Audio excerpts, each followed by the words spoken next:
when the war started, as you mentioned, 1 month into the role, I did not expect this is going to happen, like all Ukrainians, I think. And the interesting thing is that my team, actually, when I was connecting with them, I was in Kiev at the time, were saying like, hey, Iryna, maybe you would consider going somewhere, for a little while. Like, you have a remote flexibility. Why not to just travel somewhere to be sure that you're safe? And I was like, nah, it's not gonna happen. We're in Kiev. It's the capital of Ukraine. What do you say? Like, we're not gonna have war here. When the first bombs started to land, I understood the reality is quite different.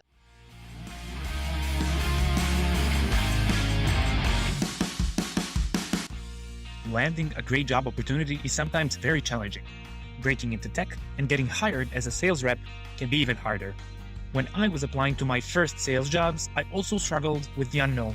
What to expect, what the tech industry was like, and how do I break in? After years of being an SDR myself, I've decided to build something I wish I had in the beginning. My name is Stefan, and in the SDR Hire podcast, I interview successful SDRs and salespeople who share their stories straight from the trenches.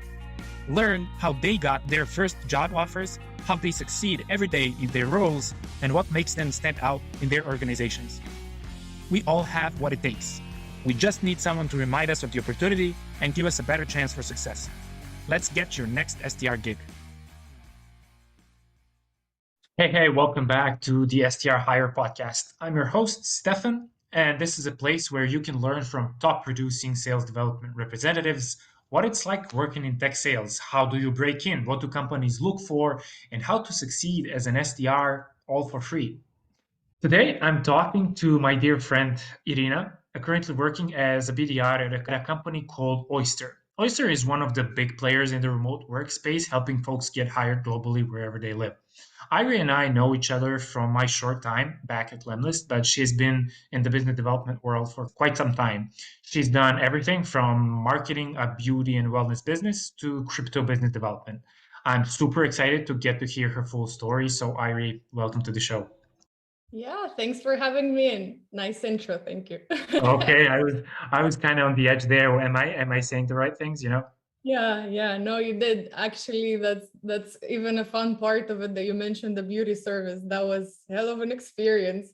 When I described that in short, I was like, imagine I'm doing everything from setting up these solar panels on the roof with the guy helping him to measure it, from to going and doing the go-to-market research and actually doing some useful stuff when it comes to the beauty. So yeah. That's what we call resourceful, right? Yeah, exactly. That's what we call quick-witted. Exactly, exactly. But no, I think those are the traits that everybody wants to have on their team, especially when it comes to sales, because I mean, you've been around, you know what it takes. So let's just start with, these initial moments, how you started, what your entry ticket was to this world of tech sales and business development. Yeah, I think the entry was at the point of the switch, actually, in blog.com. So I was hired there as an intern, marketing intern in the beginning, then switched to the role itself, and things went by, and it happened in the team that there was a space at the sales team. So at the time, my manager, shout out to George, he was like, Iryna, you have good soft skills and communication skills. Why don't you try out? Like, we have Christiana, she was my partner in crime, who was, covering the marketing side. Like, we have it covered. Don't worry, like, you can try out the sales part. And this was my first templated LinkedIn pitches to people, and those bulky emails and all of these things that all SDRs are doing in their first steps. But yeah, I am super, super thankful for that experience as well, because I learned a lot. Didn't bring much results, unfortunately, but yeah, then I don't know, everything that happened in my life kind of happened at the very right time. So then my friend of a friend reached out and she said, we're looking for BDRs. And then she said it actually to a friend of mine. So then he reached out and he's like, hey, there is an open position at lemlist.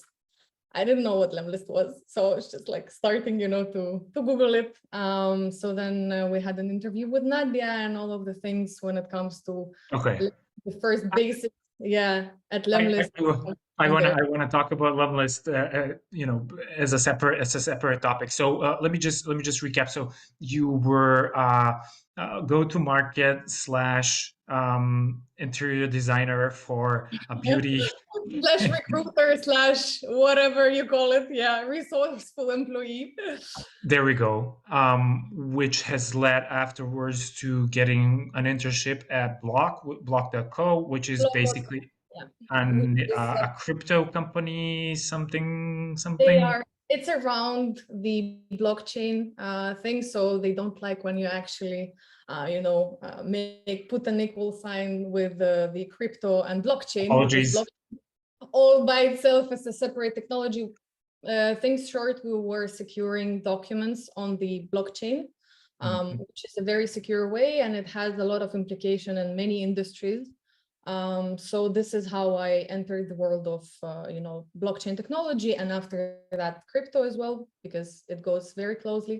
And then, things happen, and I transferred to a lemlist, just like when I finished my master's. It was all in parallel, very hectic, but yeah, it was. Isn't it always, right? So you then, like through a referral, you got in touch with Nadia, who was leading the biz dev team, sales team at Lemlist at the time.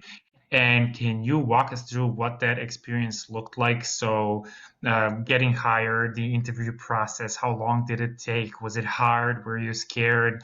And then like the early days, just kind of to go Yeah, through that. yeah, sure. Just a quick question. Are we going to go through all of the experiences? So the lemlist both and Oyster as well? Yes, Yeah, actually, I okay, just that's something I didn't prepare for, but awesome. Okay, let's do it. No, when things started with lemlist, it was a very interesting process because one, as you mentioned, it was through referral, which didn't happen before. Number two, it was super quick. So we had one interview with Nadia, we vibed, and then we had another interview with G, and then the stars aligned, and I got hired as a BDR at lemlist. So it was oh, pretty quick process, only 2 interviews, and then the onboarding was also very quick. I was actually watching the interview with Elizaveta. So, throwing into the waters is approach of, I think, many startups nowadays, so that you get as many skills as, you learn by. And Nadia was, very good mentor in terms of giving the responsibility and also giving the important resources, and number 3, leading by example, because I learned a ton from her, just by mirroring, shadowing, and doing all of these things. I kind of got the grip of how to do it. And then we had awesome teammates also, Simon and Marwan, who was also very helpful. And yeah, this is how it started. great. Do you remember perhaps some of the interview questions, at least with Nadia or maybe G? That's a Or good question. was it just like a regular normal interview where you just had a chat, or was there anything specific? What I'm trying to kind of find is some questions that might be useful to know the answers to for our audience. Yeah, I actually, to be very honest, don't remember the questions that Nadia was asking. But I remember that I prepared a big list of notes before I joined the interview. And this is something that I did every time when I was joining any company. I love to do my research, and I think that is what was helpful. because I learned all ins and outs of the lemlist blog, which kind of ICP they're going after, who are the biggest clients, what are their things that they really like to promote, and the differences in different products. So when I mentioned lemworm and I kind of understood how it's working, I think there was a feeling that Nadia understood. I'm doing my research and I'm here to bring as much value as I can, and the mission was very aligned with me. I remember there was a Lem mantra, which I learned by heart at that time, and it resonated well with me. So when I mentioned that, I think we also kind of clicked and understood that we're on the same track there. Nice. Nice. I think that what actually happened there is that you understood the culture and the vibe of the company. You showed that on the interview, whatever they were. And because sometimes companies have like 3, 4, 5, 7 steps. Sometimes it's just a couple of steps depending on the situation and the candidate. But what happened there is actually, you vibed with the hiring managers, you vibed with the culture, you understood what was needed, and it was a natural fit. So kudos on Yeah. that. Yeah. Yeah. One question, though, I do remember now as we go back to it is Nadia asked, what is the approach that you like to take when it comes to discoveries, for example? To be honest, I didn't do any discoveries in my previous role. I'm not sure if I mentioned that to her, but what I did mention is that I genuinely want to bring value. So really going in depth in understanding what brought people to the point of discovering a solution is the main key thing with the discovery there. And yeah, I would like to bring value through it, so I will dig as deep as possible to understand that and how we can solve it, and then I will be showing the product and how it can fix their problem, which is something that she understood is relevant. This is how things were done and are done right now at lemlist. So yeah, I think that was also one of the key things there. Very important. I love that.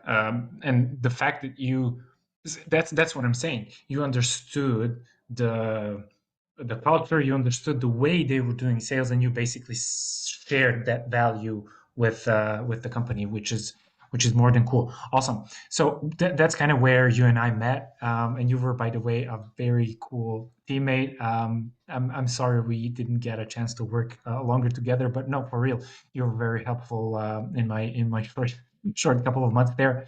But okay, so you left lemlist, you went to Oyster. I'm curious to just understand, like, did you reach out to them? Did they headhunt you? What did that look like, and what did the interview process look like? Yeah, for sure. That was an interesting story as well. First time I got headhunted, like in an interesting way, because when I was preparing, I actually remember that a recruiter sent me an email that somehow caught my eye. There was something about it a little bit personalized as well, some relevant information that you would like to know as a candidate when even considering, something like a switch. And it started there. So I was hunted, and then after that, we had an interview with that recruiter. I started to ask too many detailed questions at the time. She understood that I'm already in depth, trying to explore. So she just answered, yeah, I think we're a good fit, and you're just gonna ask all of those questions to your manager or future to be manager, and I'm sure he's gonna get all of the answers for you, because I'm just trying to see if we're a fit here. So yeah, that was interesting. That's very interesting. So that's an outside recruiter, like an agency or a That third was a party? partner. That was a partner that Oyster was working at the time. And yeah, they were doing part of the recruiting for people who didn't apply themselves, for example. Got it. Got it. That's something that happened to me as well. I can't remember, a recruiter reached out to me about a specific position, and I think I kind of scared the person away with just the in-depth questions that I was asking, which was exactly what you did, which was like, okay, how does your team, make comp plans and stuff like that? And the guy was like, I think those are the questions like better suited for a manager or at the company. Yeah. Awesome, cool. So okay, so how did that look like going forward? So you had another conversation with your future manager. Did it take too long to get an offer? Like, what did that look like? It was quite a long process compared to what I had before. So the first one was the interview with the recruiter. After that, I had an interview with my manager, Stefanos. After that, I had an assignment that I had to complete. We can go a little bit more in depth into that if you're curious. After that, there was a chat with our director of sales in EMEA. And after that, we had a recap chat with Stefanos to reflect on the whole process, see where we stand. And then after that, I got an offer. Okay, so that was like 4 or 5-ish steps. Yeah. And Yeah. then what's the timeline there? Like, sounds like a month and a half, maybe. So yeah, if to put all of the things together, because it was quite separate. I didn't take the offer right away. So yeah, pretty much if to put all of that together, it was like 1 month, approximately 1 month and a half. Yeah. Nice, nice. Well, still, it's fairly quick. There are some instances where those things take even longer. But I am interested in your experience with the assessment part, which is something I really want to surface in these episodes. What was the assessment? Yeah, definitely. So the assessment was it was a PDF file where pretty much there was a company prospect, a company which is a prospect, and the name was given, and then I had, to complete and fill in the rest of the blanks, which were which kind of target I will get, and who I'm gonna go after. Let me actually go through notes here. I hope you can cut it. Because I prepared it and I wanted to tell you about it. It was interesting. Nice. We got So our first screen share. yeah, you want to see the document itself? I can send No, it. I Yeah. I thought you were gonna share it. No, all good, doesn't matter. But Mhm. yeah, it would be often awesome if you can share like at Yeah. least the essence of it or like what was the task. I mean, I can assume it was probably something like finding the information about the prospects, finding whether they would be a good fit, like what their ICP is or something like that. Like, right? Yeah, I can share the document if you're interested. I can even show the initial research that I've done. It was the idea was that I had a company that I had to do the cold outreach for. And then I had to find the compelling events based on which I'm gonna reach out to them, as well as the personas and departments. I had to clearly outline who those people gonna be, put their names, links, etc. Explain the reason of why I would be reaching out to them, and what would happen in case they would not answer. So it's like kind of a backup plan over there as well, together with the cadence itself, which kind of channels I'm going to leverage, what is the messaging going to look like, and how I'm going to wrap it up. So pretty much the regular things that you do as a BDR on a daily basis. And I think it gives a good understanding of the way candidates think, the way they do the research. Is it in depth or is it too shallow, to provide Mhm. when you are doing the cold outreach, and to see which kind of communication they have with the prospect. What is your style of the outreach? How do you approach them? How much do you personalize? How much value do you bring, etc. And yeah, thanks to lemlist and all of the things that have been learned through that process, I knew a bit, so I could show that during You, the assignment. you knew enough, right? Yeah, well, Stefanos said you smashed it as expected, Iryna. So when we're gonna set up the call with our director, so I think it was okay. Okay, okay, I love it. So, what do you think was the reason why you smash? Not meaning like, okay, you've had your previous experience, but so you went pretty deep in the prospecting part? Like what is your secret there? What can we send as a message to our listeners? Like how do they smash their application process, whether it be at Oyster or somewhere else? Hey there. I wanted to let you in on a couple of additional resources available other than the podcast and the social media content. So I recently started a newsletter where I break down the best pieces of advice from the podcast about getting hired, how to be a top performing sales rep, into actionable nuggets that you can apply literally as soon as you read them. And in addition, if you're currently looking for an SDR role, you can fill out a form to let me know, and I'll do my best to help put you in front of tech companies hiring for SDRs. All right, back to the show. This is one thing that Nadia actually taught me, and it stuck in my head until now. I'm leveraging it. She told me, Iryna, you have to put yourself in the shoes of that person. I know it sounds, generic, or a lot of people say that, but it's actually not when you go through this process. Because if you are putting yourself in their shoes and you do realize that, hey, they're just gonna get an email from a random person, probably on their phone, they're gonna see only the first line there, you have 10 seconds on the cold call, you have 2-3 seconds of them looking at their phone or scrolling through their inbox that is bursting with emails. So how do you make it interesting? How do you spark interest there? And after they open and actually pay attention to it, how do you show, the relevance there? So putting yourself in their shoes is going to help you to understand what are the things they are looking for.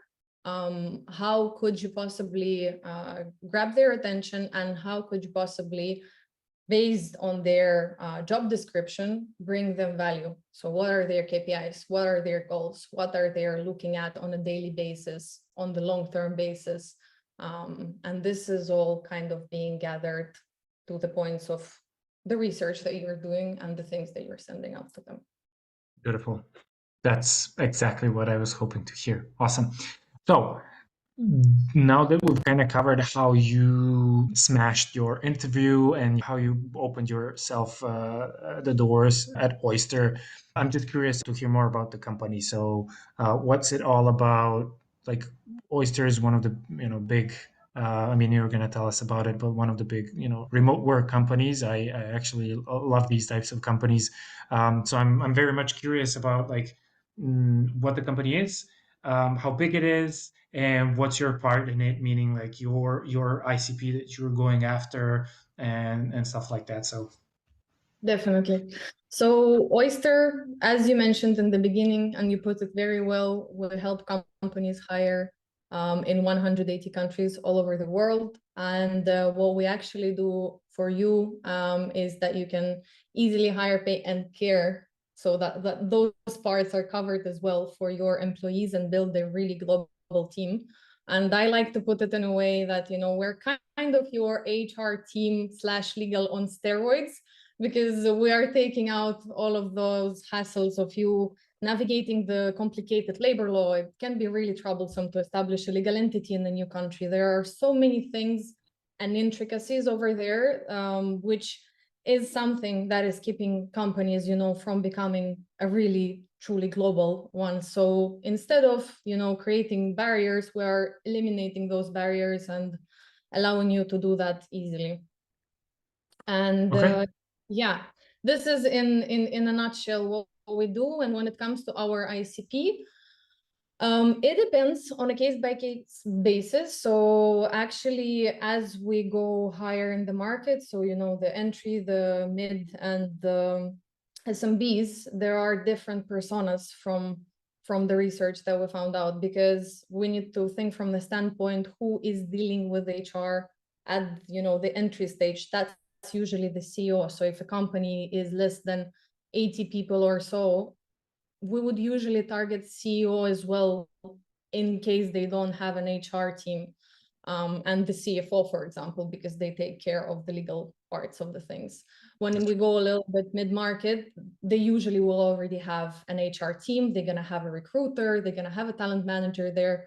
So pretty much those are the folks who we would be most of help to. And as we go higher, there will be, of course, VP of HR or VP of people. There are so many different titles right now, people like to be flexible with it. So pretty much we're trying to understand who is keeping the focus on the employees, on the legal aspects of the things, who is taking care of the compliance. So yeah, in a nutshell, there is a lot of titles that you can go after, but you need to really come back to that advice, take a standpoint of the company, and understand who are the guys who are playing, in the game when it comes to the employees, legal, finance, etc., payroll as well. Got it. Very, very interesting. Are you kind of targeting all three verticals, meaning like SMB, mid-market, and enterprise, but in a specific geography, or like how is that divided? So our team is pretty big. We have, I think, around 50 people in the sales team, including BDRs, account executives, and the Customer success. customer success. Yeah. So pretty much all of those guys. When it comes to split, we have the split in the territories. So I'm right now, for example, in DACH, in Benelux, and in Nordics. And other teammates are covering UK markets, Spain, and I'm actually bad with acronyms. I'm sorry. This is something that I need to improve. But yeah, so we are divided by regions. And the interesting part is that we are also paired up with an account executive for the territory. So when the opportunity comes and I generate it, I give it to my account executive who is working that territory together with me. We found out that it gives more synergy, and we are able to focus more in depth on the approach around the territory, how they like to be reached out, what are the channels that are the most efficient, what is the even like the tonality that they like to be approached with. So this is actually very helpful, as well as when you have a colleague, from a standpoint of the prospect, when you introduce someone who is a little bit higher up, they usually tend to be more interested, in it. So we actually leverage that, and it helps a lot. Plus, on top of that, they do have more experience with the intricacies of the product. So definitely that is working well for us. Nice, nice. How did you call them? Significant events or something like that? Like I assume I would call them triggers. So what are your triggers to find like companies that are open to this remote culture?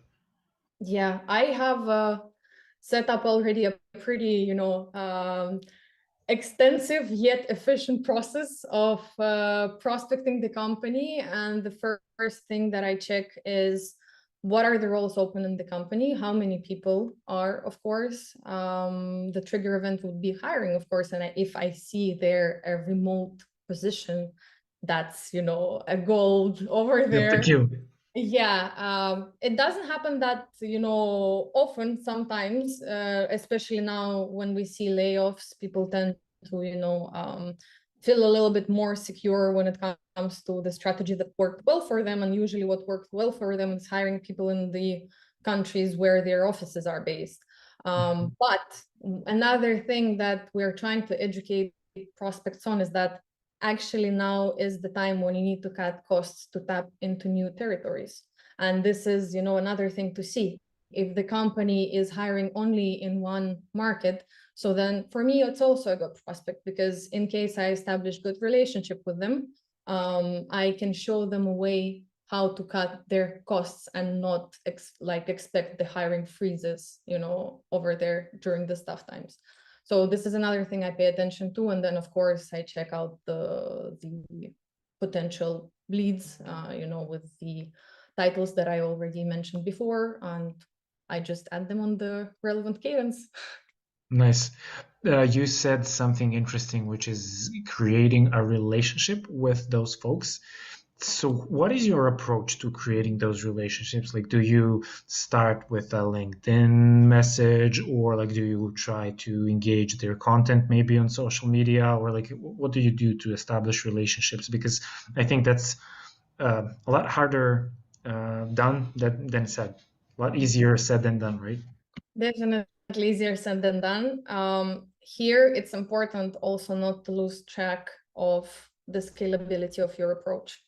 So what I usually do is I prioritize the tiers of accounts. If I see someone is hiring remotely right away, that's a hot account. Yeah, if I research, of course, a little bit more in depth, but I understand they are a perfect fit for us. So I would personalize more over there. When it comes to the case-by-case basis, where when it's hybrid, or maybe they have a remote position, or but only in the country where they're hiring, that would be, you know, a warm account. And then people who are hiring only in one country, that would be cold. Not because, you know, it's not going to convert, but it's just the amount of the effort that I'm going to put when it comes to personalizing to them. And yeah, basically by prioritizing the tiers, I then understand how I will build my relationship with them. And for that, I have both automated cadences and I have super personalized, and I have somewhere the mix of both. Answering your question, I like to start really like connecting with people on LinkedIn. Of course, that's the easiest way. If I see that they're active, if they are posting content, etc., that's the easiest way to connect. And I think we definitely, as BDRs, should leverage that. Coming with a genuine interest to read their post, comment on it. That's usually helpful, and that's usually giving the result. But it doesn't mean that, you know, by sending a cold email and maybe adding a small PS, if I notice something, is not gonna also do the trick. So it's just important to prioritize, because you cannot personalize for everyone. You cannot spend 1 million hours on LinkedIn as much as you would like to. You're going to burn out, and there is important you know, thing to balance out the priority and see for who you need to do that personalization. Gotcha. Okay. That was insightful, I think, very much, because I had a post yesterday that it went sort of viral. It was about like differences between US and EMEA SDR doing sales development in like these countries. And so, do you include cold calls as well in your cadences, or just doing outreach via like LinkedIn or an email? Oh yeah, I do use cold calls. Surprisingly, that's actually a very nice channel. Nice. Was opposed to it before. I was shit scared to cold call to people. When I first got my prospect, you know, who was angry with me from the GDPR and like, where did you get my personal phone number and things like that. I was shocked, but when I overcame that, you know, and managed to send her an opt-out link, and we actually had a 4-minute conversation of me listening to her having a bad day and being harassed, and someone put her phone there. We actually, unfortunately, I didn't bring that up. Yeah, it would be a nice ending of the story, but no, I just overcame the fear of cold calling. I understand that there are people who are real, they are being interrupted during their day, you know, and you never know when at this point of their day you're gonna call. So come there with compassion. And yeah, I do leverage cold calls. I can talk more about Awesome. it, or less, whatever you And want. all good, all good, all good. I was just curious because there are some organizations that are leveraging cold calls less. There are some that are leveraging more. There are some who leave their SDRs to decide what the best channel is, as long as their quota is attained. Um, okay, cool to know what the process looks like at Oyster. Now, speaking of Oyster, about month and a half into your onboarding process, things kind of changed. For our audience, Iry is from Ukraine, and so I was curious if you could tell us what that process looked like, a process like how that looked like for you when the war broke out. You just started working at Oyster. What did that feel for you, and what how did you manage both on the side of your life as well as the side of your work. I mean, I know I would be worried because I just started working at a company a month ago, and all of a sudden, I can't work. I gotta like run for my life or something like that. So I think that experience would be rich for us to hear. Yeah. So when the war started, as you mentioned, 1 month into the role, I did not expect this is gonna happen like all Ukrainians, I think. And the interesting thing is that my team actually, when I was connecting with them, I was in Kiev at the time. Were saying like, hey, Iryna, maybe you would consider going somewhere, for a little while. Like you have a remote flexibility. Why not to just travel somewhere to be sure that you're safe? And I was like, nah, it's not gonna happen. We're in Kiev. It's the capital of Ukraine. What do you say? Like, we're not gonna have war here. When the first bombs started to land, I understood the reality is quite different. And it was interesting to see how Oyster support me during this time. The whole team kind of took a step back to create a group of people who would support specifically Ukrainian employees on this matter. So we had a specifically dedicated Slack channel to check up on all of the Ukrainians, to make sure they're safe, to offer them any kind of support that they need.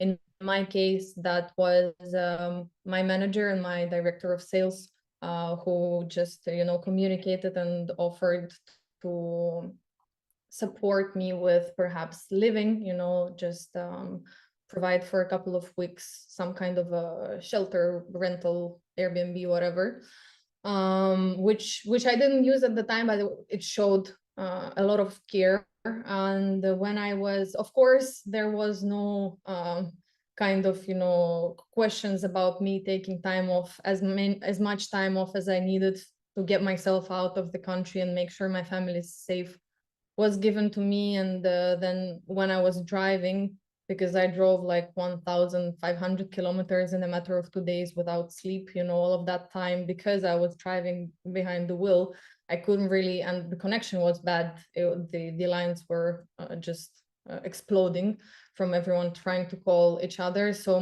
my manager created a WhatsApp channel where we would communicate and I would give updates on what is happening, and so that they can also help me out. Things ended well. We ended up with my family in Slovakia, and I got hired in a matter of a month, being a legal employee, paying tax to Slovakia. So they're happy and I'm happy as well. And yeah, I think that's a testament to what Oyster does. You can actually get hired anywhere, and companies can actually provide that flexibility. No matter what, if they are open-minded, and they're ready to take that step. There are many people who are open to opportunities, and why not to take, that talent elevated and make your company grow. Yep. Yep.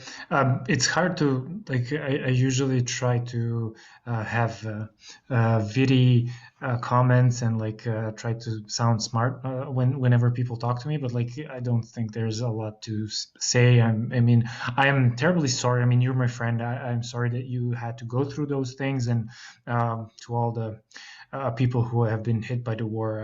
I really like. Feel for you. Hopefully this craziness will end soon, but in the end, I'm just glad you came through unharmed, more or less.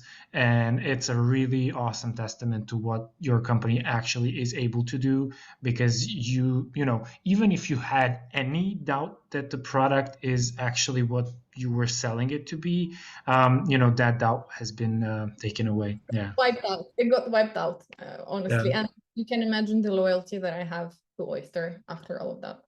Oh yeah, definitely.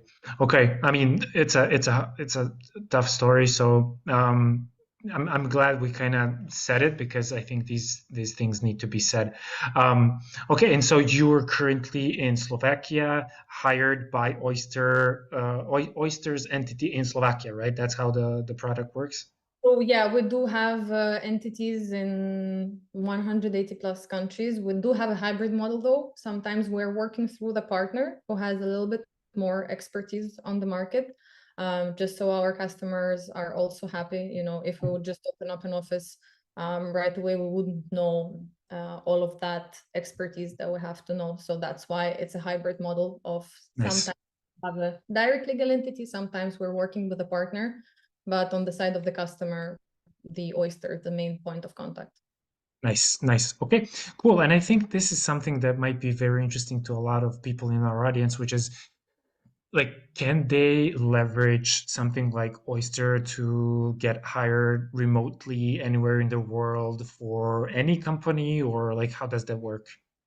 Hey everyone, I started SDR Hire in the first place to help as many of you as I can to land your next job, become better at sales, and just help you propel your career. So if you're finding value in this content and you know somebody who will benefit from it, please share it with them. Tag them in a post, send them via text, share it wherever you share stuff with your community. And as always, all of this is completely free and is here to help everyone succeed. So your recommendation goes a long way. Appreciate you, and let's get back to the show. We actually do have a program for remote employees. It's called Oyster Academy, and those are the courses for both employees and employers who would like to level up their remote working game. So go check out that resource. I can leave a link and you can add it in the comments just to make yourself remote ready to know, all of the tools, all ins and outs of remote working, how to balance your life out, because it's quite different from what is happening with the office as well.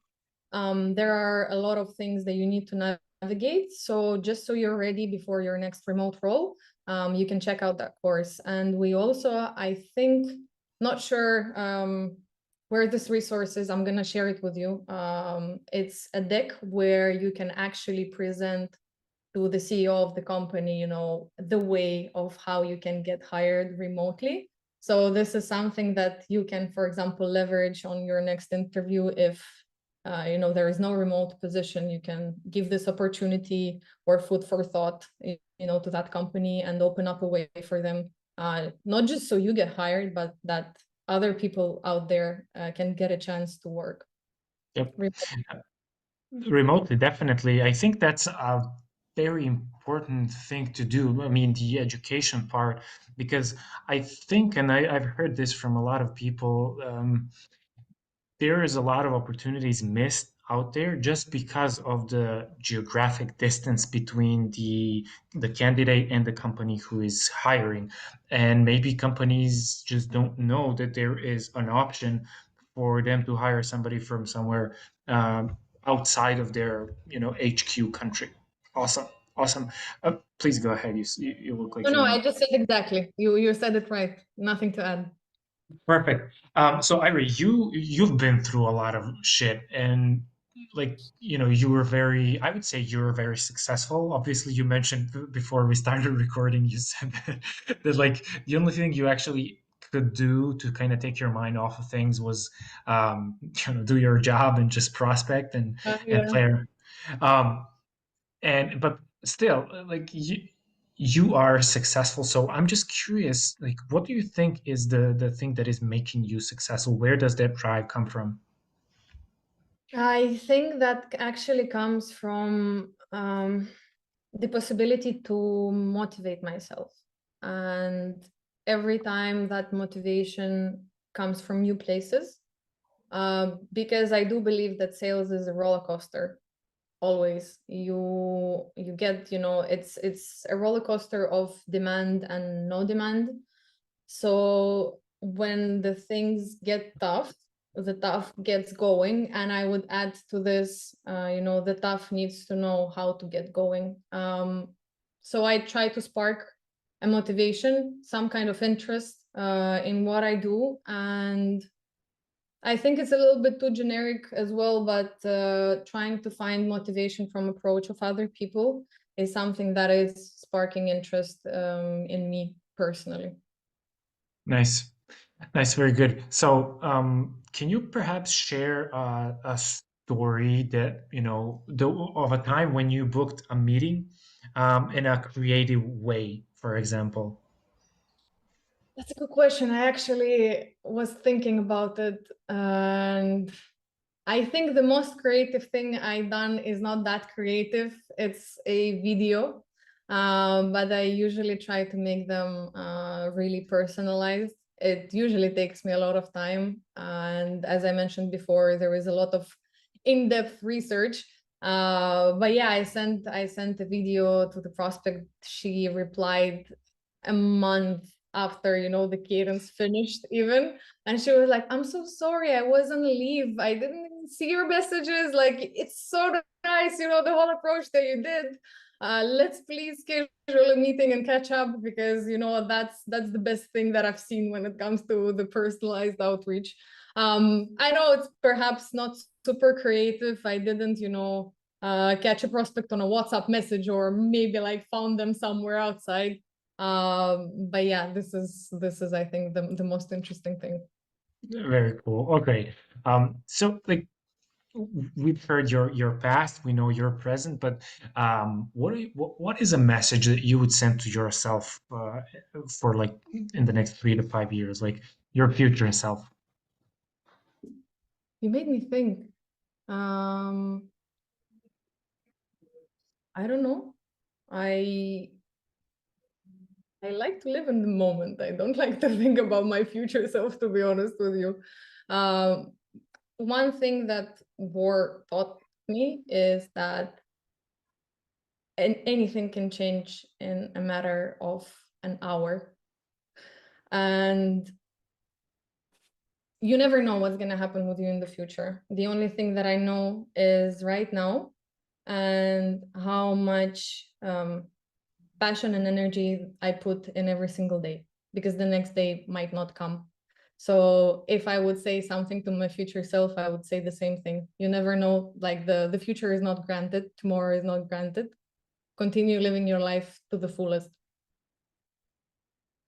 Very, very powerful message. Thank you. And then you can even tell us what one thing that you would have liked to have known before you started as an SDR, since you went for that one. Yeah, I'm ready for that one though. I would say to myself, just know that the SDR role and sales in general are actually going to help you to tap into your self-confidence. So enough. I didn't know how much it will help me disassociate, with people's opinions and their negative feedback, because it's important to know when you start that the results of your work are not you.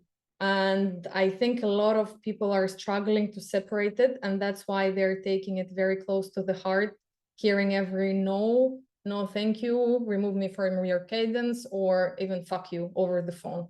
Like, it's not a testament to you, they might just have a bad day. So I would definitely send myself that message before I would start. A very cool message that's like detaching from the outcome and just not caring what the person on the other side of the phone really thinks of you, because they don't. That's a cool message. Okay, let's get into the rapid questions here. We've got 7 of them, and then we can wrap up. You ready? Yes.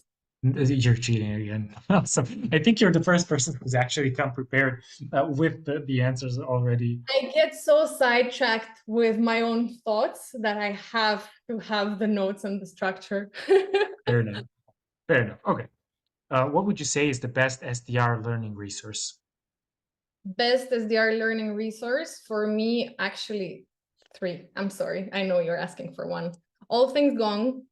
That's number 1 place that I do like to check out. The second one would be Prospector's Attractor Guide by Charlotte Johnson. And the third one, JB On Demand webinars. Love it.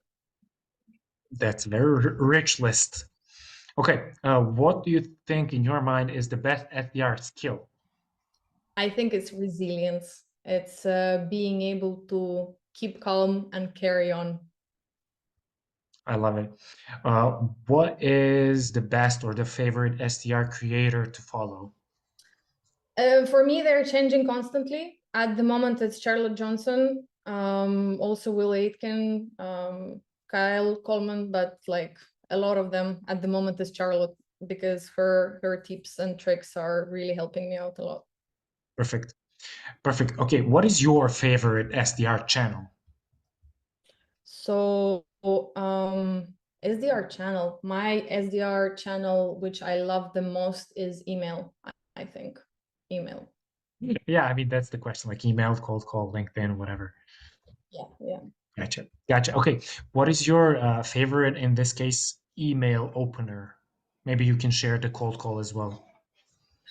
So for the cold call, my favorite one is Will Aitken's approach. It helped me up a lot. So he was actually offering to try out to open a call this way.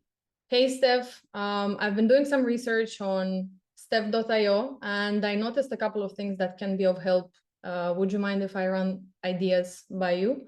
Or you can also leverage in a way, hey, Steph, I was doing some research on Steph.io, and would you mind helping me out a bit?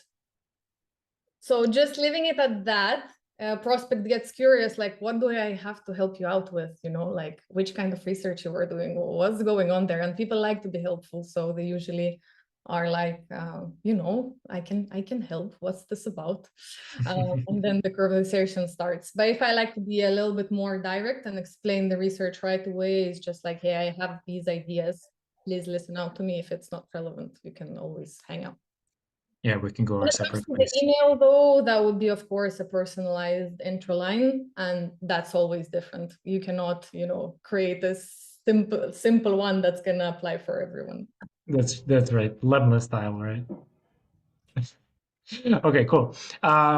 What is your favorite call to action? My favorite call to action is based on the interest. I think it's the nicest one without being too pushy.